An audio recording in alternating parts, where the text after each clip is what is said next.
Harish Kumar physics में PhD के बाद भारत की एक अहम यूनिवर्सिटी में लेक्चरार पोस्ट हुआ।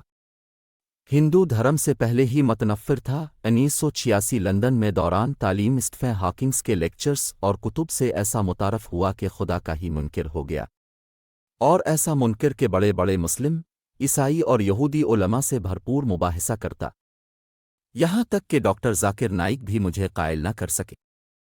डॉक्टर बताते हैं कि 2005 की छठी के दिन की एक सुबह मुस्लिम सब्ज़ी फरोश ने बैल की, हम गुज़श्ता 20 साल से सब्ज़ी इसी से ख़रीद रहे थे। इस दिन मैंने उसे चाय की ऑफ़र की तो इसने कबूल कर ली। हसब मामूल खुदा अल्लाह के वजूद पर इससे बहस शुरू कर दी। 30 मिनट की गुफ्तगू से मालूम हुआ वो सीधा सादा मुसलमान है जो 5 वक्त नमाज पढ़ता है। हाँ, वो सौदे में बहुत ही साफ गो और ईमानदार था, मुनासिब दाम में बेचता था। आखिर चलते हुए इसने एक ऐसी बात की जिसने मेरी जिंदगी ही बदल दी। वो क्या थी? डॉक्टर जी, तुमने खुद बोला कि तकरीबन 6000 से 10,000 साल से इंसानी तारीख में पैगंबरों की कहानियां चल रही हैं और सब के सब एक अल्लाह और जन्नत दोज़ख की बात करते हैं, और साइंस मरने के बाद के हालात का जवाब ही नहीं दे सकती। तो अब दो ही इम्कानात हैं, एक अल्लाह का वजूद नहीं है, दो अल्लाह है। अगर तो अल्लाह का वजूद ना हुआ तो मरने के बाद हम दोनों बराबर होंगे, लेकिन अगर आगे जाकर अल्लाह मौजूद हुआ अब तो फिर पकड़े जाएंगे। दोनों सूरतों में फ़ायदे में कौन हुआ, अब खुद ही फैसला कर लेना। इसलिए बेहतर यह है अल्लाह को मानने और उसके कहने पर चली। उसका कुरान तो इंसान का सीधी राह पे चलने का कहता है।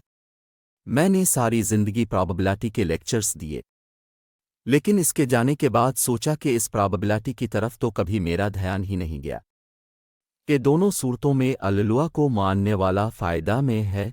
किस्सा मुख्तसर इस सोच के बाद ख्याल आया कौन सा आसमानी मज़हब बेहतर है। मज़ाहिब का इल्म तो मुझे पहले ही काफ़ी था। डॉक्टर जाकिर नाइक के एक लेक्चर में 1400 साल से पूरा कुरान मजीद का हर्फ बहरेफ एक होने का सुना तो इंग्लैंड में क्रिश्चियन मिशनरी इदारे से इसकी हकीकत दरियाफ्त की। सब ने इस बात की तस्दीक की।